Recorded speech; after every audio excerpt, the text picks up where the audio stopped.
Well, good morning, Brightest Hope family. We're so thankful for you guys tuning in, joining us, whether it's live or the recording. Anytime that you're joining us, we are so thankful for you guys, and we appreciate you, and we love you guys. Thank you so much. Thank you for liking the videos, for sharing the videos, for commenting. All that helps get the word out there, and that's the whole entire heart of this ministry, is to get the word out there to as many people as possible to help support our community in any way that we can. And that goes into our second thing.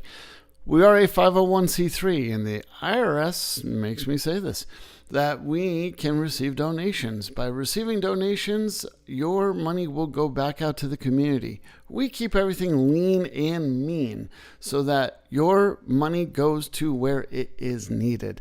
Doesn't go to a pocket, doesn't go to a building, doesn't go to bills. It goes to the people. And that is the heart of what we are doing. We are trying to be God's heart, God's hands out into the community to preach the word, to give the word, to do all these different things. And we can only do that with your support. So thank you so much for supporting us and all that you guys are doing. All right. So we are in the parables of Jesus, and we've been talking about all these different parables, and normally I've been reading it. Today, we're going to do a little something different. So, imagine you're in your town and a bridge suddenly collapses.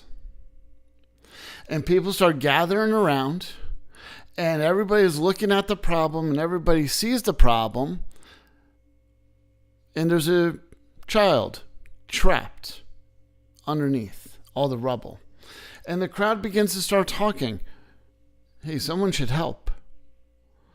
I hope someone calls for assistance. Surely there's going to be somebody more qualified to come who knows what they're doing than me, you know. They know better than what I would know in that situation, right? And while everybody is waiting for someone else to act, unfortunately, nothing happens. Now, we know this, and we've seen this in a lot of things, this fight or flight, because even in CPR training, they'll tell you to point at one person and say, you, go dial 911, right? And so they're telling that person, this is your job. But too many people lock in fear, and they don't move. They freeze. And the greatest tragedy is not that nobody cared in the story, right? It's that everybody assumed that somebody else would do it. Somebody else was going to jump in. Now, we're going to make this really personal. How many dreams has God given you or planted in part of you that you've never went out and started because you assumed someone else was better or more qualified to do it than you? How many ministries are remaining empty because we assume that someone else is gifted enough? How many conversations about Jesus never happen because we think God's going to send another person to go minister to him? See, the answer is you are that someone. So let's dive into the parable.